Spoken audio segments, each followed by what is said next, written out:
Welcome to Wealth Wisdom, the place you obtain insight and build wealth. If you are interested in this topic, please consider subscribe. The book we are going to share today is The Almannack of Naval Ravikant.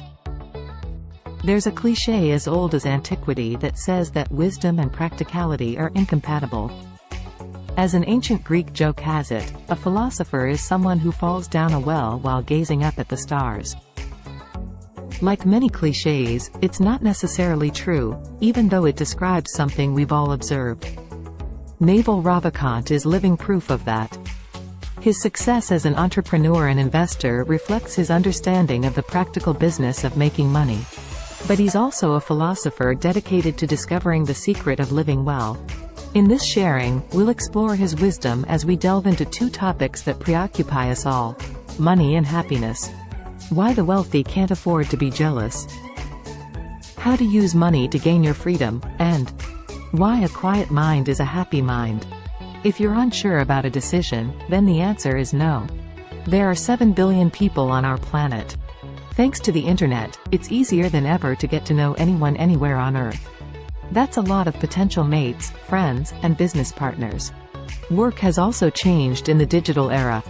Today, there are thousands of jobs open to pretty much anyone with an internet connection. In short, modern society is full of options, which means there are countless answers to questions like whom you should marry, where you should live, and which career you should pursue. So how do you get these calls right? Well, it helps if you're applying the right principles when you make important decisions. The key message here is, if you're unsure about a decision, then the answer is no. The human brain isn't wired to cope with option-rich environments. Blame it on evolution.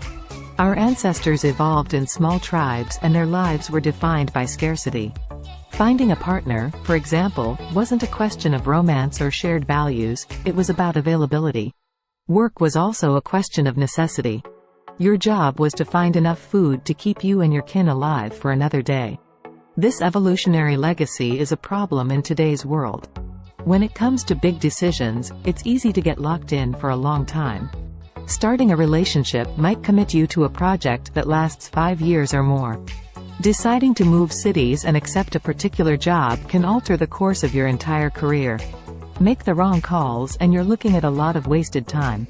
In other words, these kinds of decisions have long-term consequences, and you need to get them right. That's why it pays to apply a simple heuristic. That is, a rule of thumb that helps make sense of a problem. This heuristic states that if you're unsure, then the answer is always no. Of course, you can't know the future, so you can never be fully certain that, say, agreeing to marry someone or buying a certain house is the right option. The point, however, is to trust your doubts. If you find yourself staring at a spreadsheet with pro and con columns, or creating elaborate checks and balances, you already have your answer: no. It's a straightforward rule, but it's highly effective. Best of all, it can save you years of hardship and regret. A good reputation is an invaluable asset. Say you invest $10,000 at an interest rate of 10%. Simple interest is, well, simple. As long as you keep your money invested, you'll generate $1,000 a year. Alternatively, there's compound interest. All that means is reinvesting earned interest at the same rate as the original amount. 10% of 10,000 is 1,000. 10% of 1,000 is 100. After 2 years, you'll have $12,100 rather than $12,000. Compound interest is exponential, it makes money more and more quickly. Compounded over 3 decades, $10,000 at 10% yields $174,494. Simple interest, by contrast, gets you to $40,000. Compounding is all about playing the long game. That's also a lesson you can apply to relationships. Here's the key message. A good reputation is an invaluable asset. Capital isn't the only thing that can be compounded. Consider some of the most influential people in the business world. People like the CEOs of major multinationals, or investors who manage billions of dollars on behalf of their clients. Why do they hold these positions? Sure, they're talented and hard-working, but that doesn't explain why lots of equally clever and dedicated people don't have these jobs. The real answer is that they're trusted. The reason they're trusted is simple. the relationships they've built and the work they've put in have compounded. Over the years, they've stuck with their work and proved their integrity. That's what a reputation is, the compound interest on a long-term investment in defining what you stand for. Think of how this works on an individual level. If you establish a good working relationship with someone over a 5 or 10-year period, you end up trusting them. That makes life easier. All the negotiations that define the business world become simple. Mutual trust means you know things will work out. If you want big returns on your reputation, you need to think carefully about how you build it. Remember, you'll be investing deeply over decades, so it's so important to move on quickly when you realize your investment isn't leading anywhere. If you're studying something and you see that you're never going to use that information, for example, you should drop that class. It's a waste of time and energy. More importantly, it means you're missing out on a chance to find truly valuable long-term investments. If you secretly despise wealth, it will elude you. Money isn't just about capital, markets, and investments, it's also about psychology. Take envy.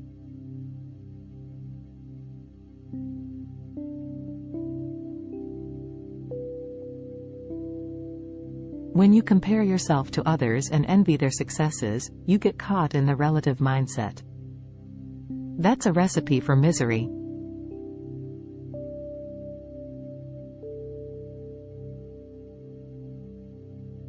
It's also an obstacle to creating wealth. If you want to make money, you're going to have to work with people who are doing better than you.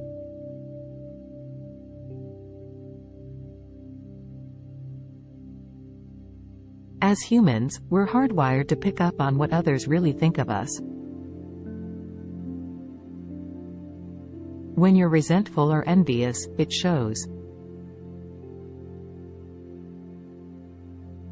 That's not a good foundation for building the relationships you need to achieve prosperity. The key message is this: if you secretly despise wealth, it will elude you.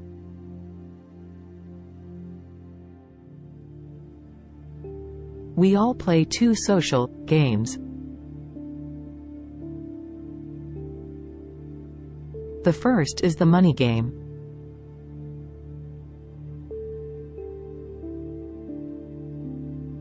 Money can't buy happiness or make all your problems disappear, but it will solve your money problems. That's reason enough to play the game.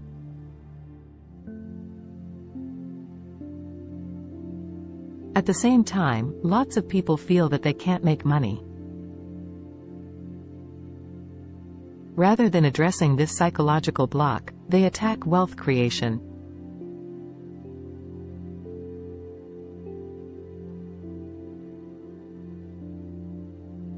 Money, they say, is evil, and we shouldn't pursue it.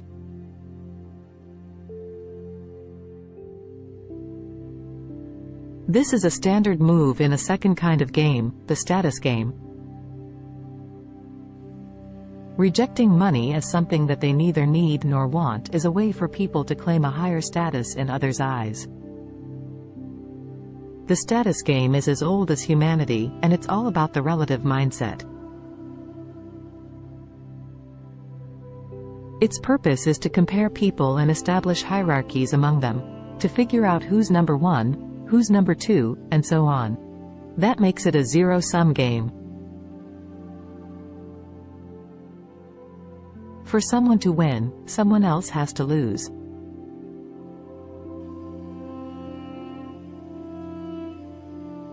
Number two can only move up the pecking order if number one vacates that spot. This game does have its uses.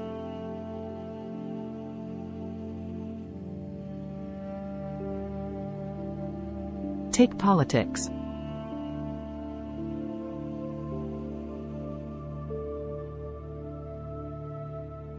If we didn't play it, we wouldn't be able to tell who was in charge of things. Fundamentally, though, it's no more than a necessary evil. That's why you should seek to avoid it in your life. Play it too often and you'll become an angry, combative, and resentful person dedicated to putting others down. The money game is different.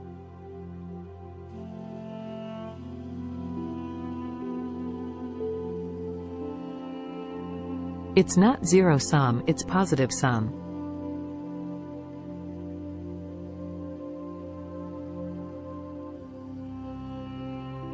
You can win without someone else losing, or become wealthy without condemning someone else to poverty. Successful business relationships are built on this foundation. They bring people together who understand that, when it comes to the money game, it really is win-win. Money can give you freedom, unless you love it for its own sake. There are a lot of things money can't buy. It won't make you happy, for starters. Nor will it solve your health problems or help find your true love. It doesn't bring inner peace or make you fit, either. What it can give you is freedom. Money fixes a lot of external problems. It removes obstacles that stop you from doing the things you really want to do. Think of the Buddha, who was born a prince. Wealth came first. Later, he used the freedom that gave him to go off into the woods and spend his days meditating on the nature of existence. Money, in other words, is a means to an end. Its real value lies elsewhere. When you lose sight of this truth, it becomes a source of unfreedom. The key message here is, money can give you freedom, unless you love it for its own sake. Money isn't the root of all evil. In fact, it's neutral, it can be used well or poorly. It all depends on the goal you're pursuing. For some people, the end is simply more wealth. They want money for money's sake. In extreme cases, this is nothing but a lust for money. That really is bad for you, not in the moral sense of making you a bad person, but in the practical sense of being bad for your health and well-being. In this, it resembles many forms of addiction. If you love money, there's never enough, it's a bottomless pit. Desire isn't rational, after all, and it doesn't shut off once you reach a particular figure. In this state, money constantly occupies your mind, it is all you think about, and it frames every decision. You're unhappy with what you're making and fearful of losing what you've already made. This cycle of dissatisfaction and paranoia is the punishment for the love of money, and it arrives along with the money itself. This is a bad way of approaching the money game. Remember, you're not playing it for its own sake, you're trying to solve material problems.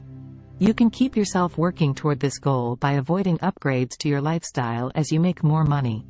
When you keep your outgoings fixed at a modest level, your money contributes to your financial freedom.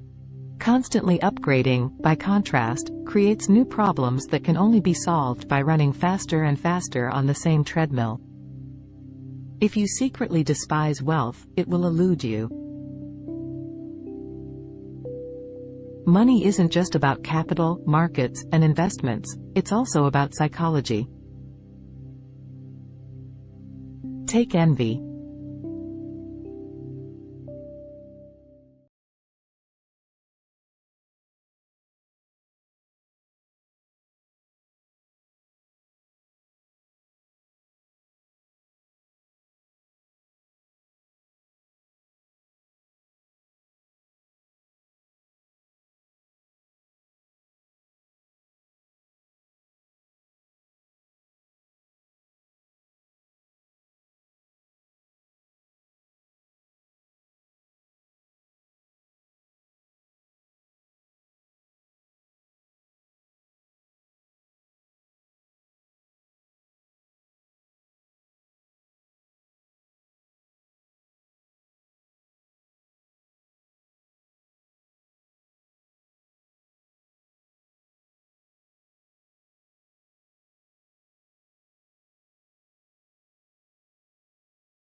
Discovering what calms your mind and building good habits are keys to happiness. Happiness isn't innate, it's a skill. Just like nutrition, working out, or making money, it's something you learn by doing. And the more you do it, the better you get. Practice, after all, makes perfect. But where should you start? Simply put, in many places. Practicing a skill is all about trial and error. You have to figure out what works and what doesn't. To do that, you have to try a lot of different things. The key message here is, discovering what calms your mind and building good habits are keys to happiness. Happiness comes when you quiet your monkey mind and focus your attention on what's happening around you. That's the goal. But no two people get there in the same way. The most important thing to determine here is what works for you. Does Tantra meditation help you achieve calm, or is Vipassana meditation more effective? Do you need a 10-day retreat, or 10 minutes in the morning? There's only one way to find out: try both. Some find that yoga does the trick. For others, it's kitesurfing or mountain biking. Perhaps cooking makes you zen. No? Try something else. From journaling to Tai Chi, there are many means to your end. The process of trial and error requires the right mindset. Chances are, you're going to come across ideas that clash with your views about how the world works. That's okay as long as you don't let natural skepticism turn into dogmatic incredulity. Remember, placebos can work, as long as you believe they will. Take it from Naval Ravikant. A while back, he read a book by Eckhart Tolle about being more present called The Power of Now. Tolle presents a body energy exercise that involves lying down and feeling the energy moving around your body. Ravikant's first thought? Bullshit. But he tried it. And he felt great. The moral of this story is that some things don't meet the standards of scientific evidence, but they can still help you. The rule of thumb here is simple: if it works, use it. If it doesn't, look for something else. That's one aspect of practicing the skill of happiness. The other is building good habits. This is pretty intuitive. Cutting down on alcohol, caffeine, and sugar, for example, will keep your mood more stable. So will avoiding social media. Then there's regular exercise, which is a great example of a habit that's good for both your body and your mind. Quiet your monkey and build good habits, and you'll be well on your way to finding happiness. That's the end of today's sharing. If you like our content, please give us a thumb up and share it with your friends. See you next time.